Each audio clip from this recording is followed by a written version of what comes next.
Hi, Tony Bradshaw here with AddSomeToYourIncome.com to share with you some of the process as well as things that have happened within the last couple of weeks to me that connect with my topic of money and connect with preparing for future speeches and future material. It's a little bit of the behind the scenes, and in fact, I'm actually even going to pick up my phone and look at it and review how I put these things in. So part of my process is that when I come across something I want to use later, I pull up my notes in my phone and I put it in there. And it's amazing. I can just talk to this thing, it types it out for me as fast as I talk, and there are these ideas that are coming. That's my first collection spot. It gets put into the notes. I'm numbering my notes, so I'm currently on number 34. So then I have another Apple device, and I can airdrop the notes over to the computer, where it's easier than to just click, and I can just click a hold of it and drag it and put it into the different areas.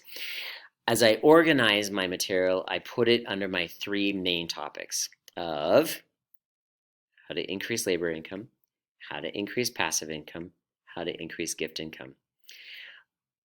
Along with those, I have my kind of what I call introduction material and what I would call conclusion material. So I kind of always have in my mind, where does this piece fit? Is this going to be an introduction item? Is this going to be under labor income? Or is it going to be a conclusion item? And so I can always in my mind think, and if I ever needed to talk about money, or when I stand to talk about money, I think, okay, what is the introduction that I'm going to be giving? What are the three parts of those three parts? What am I actually focused in on this time? And then what's a conclusion piece? So let me go through and just kind of, this is again sharing the process and what has happened over the last few weeks. So a couple of weeks ago, one of the students, I enjoy working with students. I enjoy being an educator. They keep me on my toes. I can test out my material as well, find out if this is funny, find out if this makes the point, find out if they remember it the next time I see them.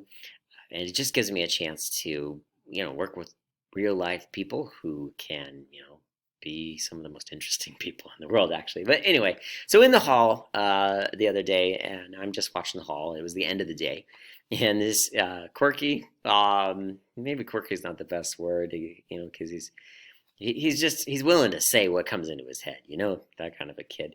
And he comes up to me, he says, "Mr. Bradshaw, you're fired. I fire you." I'm like, okay, right, yeah.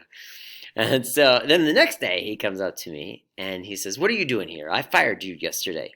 He's like, "You know what? Since you're still here, I'm going to give you a raise. No, I'm going to give you 3 raises." And I'm like, "Okay, great. Yeah, this is why I come to work, right?"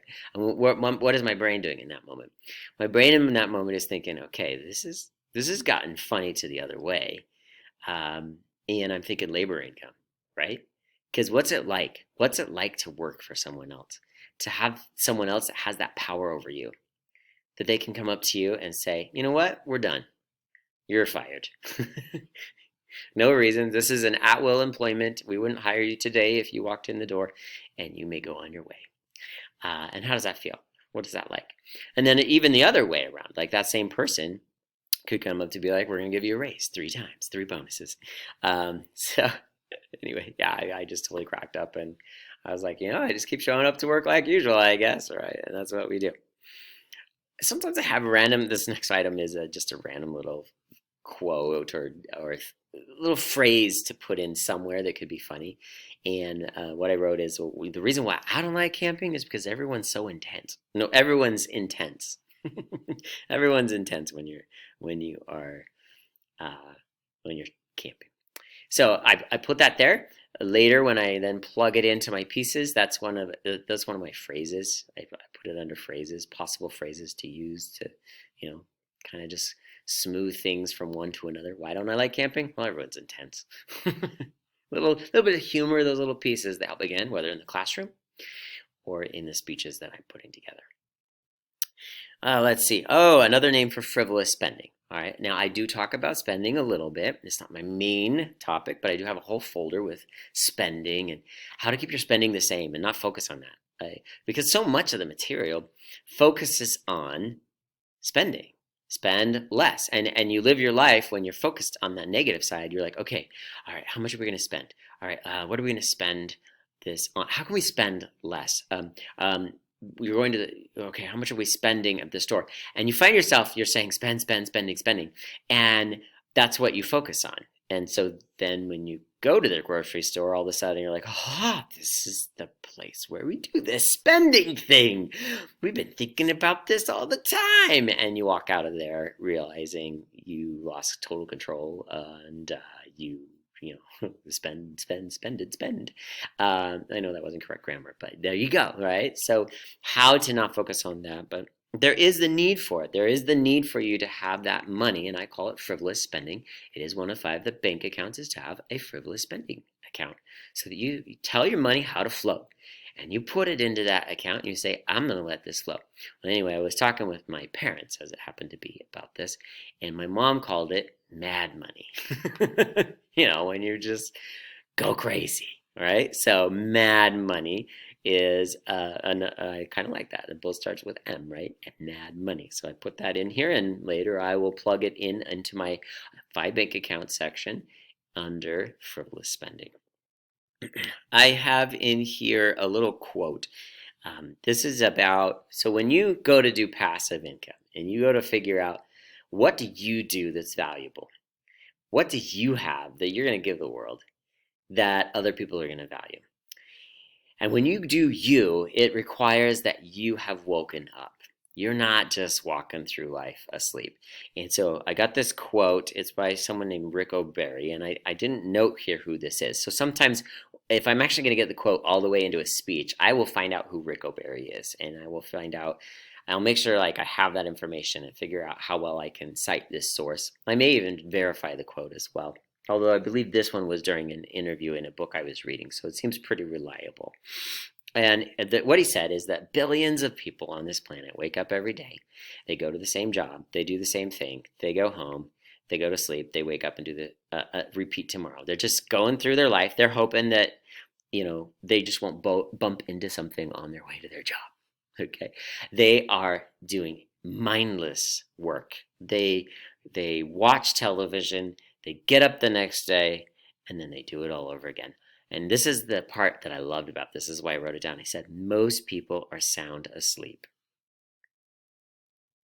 Most people are sound asleep. And that just hit me. And when something hits me like that, and I'm like, it's so right. Like, what can I do to help some people wake up? Realize you are sound asleep. You are, what was the word I heard recently? Zoom zombies. You are Zoom zombies or screen zombies, and you're just on the screen all the time, and you're just not even seeing other people. And this happens with students. This happens with staff members. This happens with people all over. I see them. They are sound asleep. And it just really hit me. I'm grateful to Rick O'Brien, and so I put it in here. It's not about the money. So I have a whole bunch of quotes and a whole bunch of examples. It's not about the money. It's tricky for me to get to that with my presenting and to make sure people know that about me. I recently did a personality test with the numbers, with the Enneagram is what it's called, and I'm a number 3. Now, if I was an 8, or I think it was a 9 or a 7, these are all just numbers to me right now. I don't know this very well, but these other numbers, like 8 and 9, I think, if I was talking about money and trying to do this, it really would be all about just getting more money. I'm a 3. As a 3, I'm out to make that difference for people. And it's just in my personality. I actually don't need to make more money. It's not about money for me. It's about changing people's lives. And this quote I put in here is from Muhammad Yunus, I think is how to say it. His nickname is the banker to the poor. He said, life is not about money. Oh, how I agree with that. Life is not about money. He says, making money is a happiness, but making other people happy is a super happiness. A super happiness. That's what I'm going for. That's something I love. That's what I'm going to put down to later get into a speech somewhere.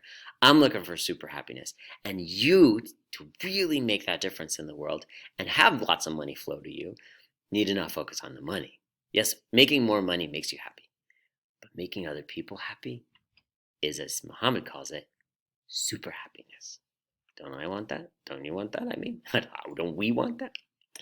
All right, so what else is in here? Oh, just a random little Born to Hand Jive song. I was hearing it on the radio the other day. I don't know how I would fit this one in, but it talks about the first verse of Born to Hand Jive. He's saying something like, the night before I was born, my mom's belly was dancing, and anyway, that's my story as well. The night before I was born, my mom's stomach was just all rippling, moving all over the place, and I had been one of those babies that was very still. I mean, she'd get to the end of the day sometimes and have to think, okay, has it moved? Like, is he alive in there? And the night before, I was just all over. I was just so excited about being born. It was just so fun. Under attack. Somehow I put that in here, under attack. I have this thought of making a visual later and have a big old thumbtack and have somebody under it, like, you are under attack. So it's just things like that. Here's the one. I know I said this in one of my speeches that same day when I heard this speech, this quote. It was, another day, another dollar is where it is in most industries, but one of the staff members here at the school said, another day, another penny. It's kind of true. Again, that would fit under labor income. Just kind of glancing if I'm going to mention anything else. I'm kind of at my time limit as well, so I think I'm just going to wrap it up. You got the idea. You got this process. You'll need a process too for whatever it is that you're creating and doing. If you are working with art, how to put these pieces into a place that you can remember it and get it. Usually it's a little sketchbook that they often carry in their pocket. They can pull it out, do some sketch, and put that away so later you have it. If for someone who's going to be an author, you could do it a lot like I'm doing. Bring out your phone, talk to it, and it takes down your note for you. Okay, got that idea? And then later on you file it away into the right spot to work on later. You got to figure out your system. This is what I'm doing, and I hope that helps you, and I look forward to seeing you on the other side.